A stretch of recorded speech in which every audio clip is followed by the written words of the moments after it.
Chennai Pallavaram Wales பல்கலைக்கழகத்தில் நடைபெறும் விக்சித் பாரத் நிகழ்ச்சியில் பங்கேற்ற பின்னர் மத்திய நிதியமைச்சர் நிர்மலா சீதாராமன் செய்தியாளர்களை சந்தித்து வருகிறார். அதனை நேரலையில் பார்க்கலாம். யாரோ கொடுத்துட்டாங்க, எப்படி கொடுத்தாங்க என்னன்னு எங்களுக்கு தெரியாது. இப்ப யாரும் அதை மீட்டு இந்த மாதிரி ஒரு பொறுப்பு இல்லாத பேச்சு நிறைய மக்களிடையே. அதுல மீனவர்களோட இந்த கச்சத்தீவுக்கு சம்பந்தம் இல்லை. இன்னைக்கு யாரோ ஒரு பெரிய மூத்த தலைவர் கமெண்ட் பண்ணிருக்காரு. சம்பந்தம் இல்லைன்னு சொன்னீங்கன்னா பின் ஏன் அதை பத்தி 74 அவ்வளவு சர்ச்சை ஆச்சு? அந்த ஏரியால மீனவர்களுக்கும் சம்பந்தம் இருக்கு. மீனவர்களுடைய குடும்பங்களும் அந்த தொழுகைக்காக அந்த அந்தோனியார் சர்ச்சுக்கு போறவங்களும் போயிட்டு தான் இருக்காங்க. அதனால அந்த விஷயத்துல அது நம்மளுடைய எக்கனாமிக் ஜோன்ல வருது. இத்தனையும் இருக்கும்போது இன்னைக்கு அதை பத்தி நீங்க பேசாதீங்கன்னு சொல்றதுக்கான ஒரு தைரியத்தோட முன்னு வரவங்களை நான் கேட்கிறேன். அந்த 2 பேரும் அப்பவும் கூட்டணி இப்பவும் கூட்டணி. அப்ப ஒரு விஷயம் பண்ணிட்டீங்க, இப்ப அதை பத்தி கேட்டா உங்களுக்கு கஷ்டமா இருக்கு. அப்ப ஒரு இதுல பண்ணதை மறுத்துக்கிட்டு நீங்க இப்ப வரைக்கும் என்னென்னமோ சொல்லிட்டு இருக்கீங்க. கச்சத்தீவை பத்தி எங்களுக்கு ஒண்ணும் தெரியாது, நாங்க ஒன்றும் பண்ணல, நீங்க மீட்டு கொடுங்க, நீங்க எடுத்து கொடுங்க. பொய் பிரச்சாரம். நான் அதனாலதான் மரியாதையா உண்மைக்கு புறம்பானங்கிறேன். என்ன மன்னிச்சிடுங்க, பொய் பிரச்சாரம் அது. காங்கிரஸ் ஒரு நேஷனல் பார்ட்டியா இருந்துகிட்டு அந்த விஷயத்தை நான் இப்போ சொல்ல விரும்புறேன். இந்த கேள்விக்கு பதிலாக நான் இதே சொல்ல விரும்புறேன். ஒரு தேசிய கட்சி 67க்கு அப்புறம் தமிழ்நாட்டில் இன்னும் திரும்பி வர முடியாத நிலைமை. இங்க ஸ்டேட் பார்ட்டியோட தோழமையோடயோ இல்ல அவங்களோட ஒரு கிரக்ஷஸ் வச்சுக்கிட்டு தான் நீங்க பழைக்கிறீங்க. உங்க ஓட்டு ப்ராபபிலி இப்ப 4%க்கோ 5%க்கோ குறைஞ்சிருச்சு. ஒரு தேசிய கட்சி இங்க இருந்து அது விளக்கம் கொடுங்க, ஏன் கொடுத்தீங்க? நாங்க கொடுக்கல அப்படிங்கிறீங்க. அக்ஸாய் சின் அந்த ஏரியா லாஸ் ஆனது காங்கிரஸ் கட்சியோட டைம்ல. அத பத்தி பேச சொல்லுங்க.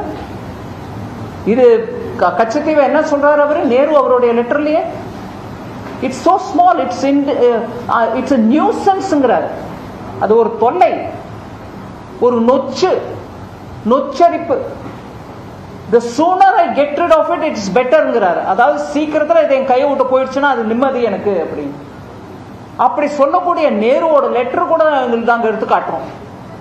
அதே மாதிரி இந்திரா அம்மா இது ஒரு சின்ன பாறை, கல் பாறை தான், அதுல நம்ம கொடுத்துட்டா ஒன்றும் நஷ்டம் இல்லைங்கிறாங்க.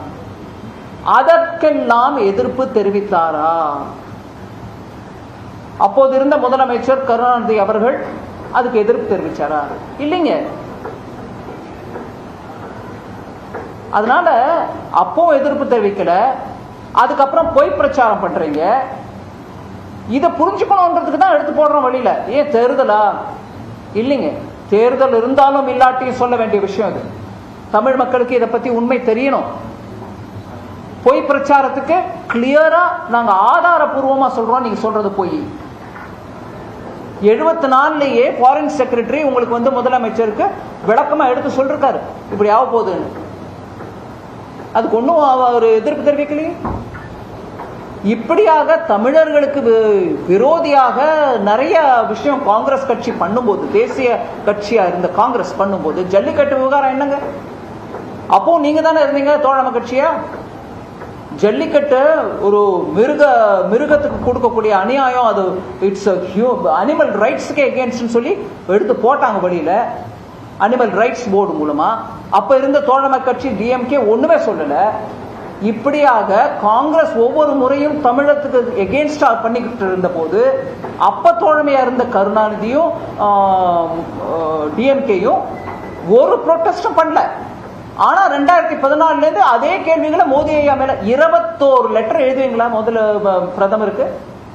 கச்சத்தீவு கச்சத்தீவு கச்சத்தீவு. என்னங்க கச்சத்தீவு? 50 வருஷமா நீ சொல்ற பொய்ய முதல்ல சரி பண்ணுங்க.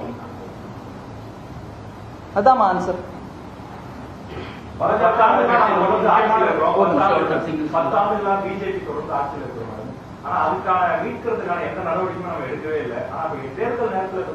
நான் திருப்பி அதான் சொல்றேன், தேர்தல் நேரம்னு இல்ல, முகூர்த்த நேரம்னு இல்ல, சுப முகூர்த்த நேரம்னு இல்ல.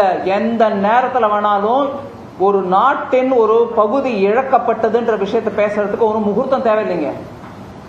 அதனால தயவு பண்ணி தேர்தல் நேரம்னு சொல்றவங்க எல்லாரும் அந்த கேள்வியை மனசுல இருந்து எடுத்துருங்க. எந்த நேரத்துல வேணாலும் இந்த நாட்டோட சுதந்திரம், அந்த நாட்டோட அதிகாரத்துவம் இருக்கக்கூடிய பூமி, இதை பத்தி பேசுறதுக்கான உரிமை உங்களுக்கும் இருக்கு, எனக்கும் இருக்கு. நான் பேசுவோம். நீங்க கேட்கிற கேள்விக்கு வரேன். இப்ப 10 வருஷமா என்ன பண்ணீங்க நீங்க அதை பத்தி அப்படின்னு நீங்க கேக்குறீங்க. 2 கோர்ட்ல ரிட்டு பெட்டிஷன் இருக்குதுங்க. 2 ரிட்டு பெட்டிஷன் சுப்ரீம் கோர்ட்ல இருக்குது.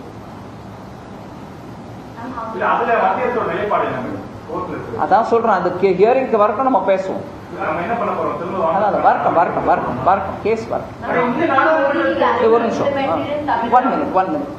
இந்த நாடாளுமன்ற தேர்தலில் நீங்க போட்டியிடுறதுக்கு காரணம் என்னன்னு சொல்லிட்டு தமிழக முதலமைச்சர் கேட்டிருக்காரு. தேர்தல் நிதி பத்திரங்கள் மூலமாக அதிகமாக பணம் வச்ச பாஜக உங்களை கைவிட்டு தமிழிசை சவுந்தரராஜனை பறிக்கிற ஆகிவிட்டதா? அவங்க அதை எப்படி வேணா பார்க்கட்டும். எங்க கட்சி எப்படி தீர்மானிக்குதோ அப்படிதான் நான் நடப்பேன். எங்க கட்சி என்ன கண்டெஸ்ட் பண்ணுமான்னா போவேன், இல்லைன்னா இல்லை. தேர்தல் பத்திரங்கள் மூலமா தான் பணம் வருது, அதை வச்சுட்டு உங்களை கைவிட்டுட்டாங்க, உங்களுக்கு போட்டி போடணும்னு வைக்கிறாங்க அப்படிங்கிறாங்களே. நான் கேட்கிறேன், திமுக வரலையே தேர்தல் பத்திரம் மூலமா பணம்? 90% மொத்தமா அவங்களுக்கு தேர்தலுக்கு பணம் வருதுன்னா, கட்சிக்கு பணம் வருதுன்னா, 100 ரூபா வருதுன்னா 90 ரூபா ஒரே ஆளுகிட்ட இருந்து வந்திருக்கு. ஏன் வந்துச்சுங்க? அவங்களுக்கு என்ன கொடுக்கல் வாங்கல் பண்றீங்க? நான் அதையும் கேட்கிறேன்.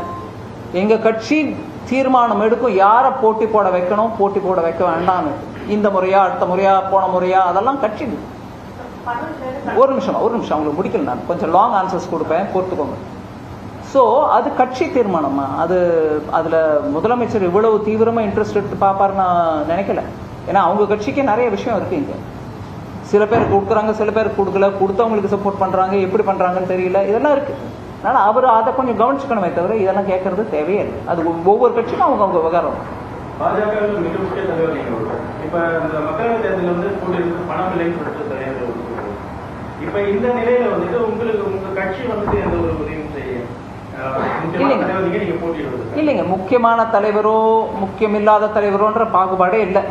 எல்லாரும் கட்சி தொண்டர்கள் தான். நானும் அதுல கட்சியில ஒரு தொண்டன் தான். என் கட்சி எப்போ தீர்மானிக்குமோ அப்பதான் நான் போட்டிக்கு வருவேன். அதுதான் விஷயம். வரேன் ஒரு நிமிஷம்.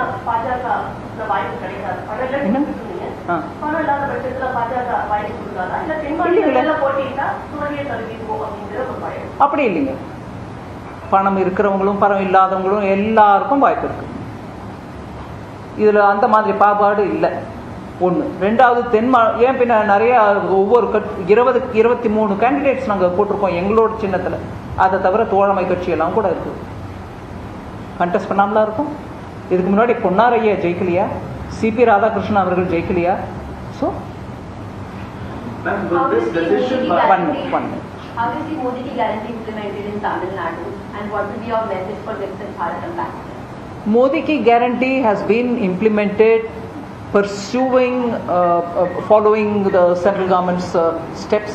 But in some cases, of course, you had stickers put on Modi's name, that it is a scheme which is done by the local government and not the central government. So the attempts have been there to scuttle those Modi ki guarantee wala schemes, which are aimed at common man. And the state government has periodically tried to show it off as if it is their project, when it is a central government's project. For a classic example, even the 100% funded complete free food grain program, it took very many number of months for the state government to clearly say we have nothing in this, it is all central government funded. Housing program, PM Awas Yojana, was also like this.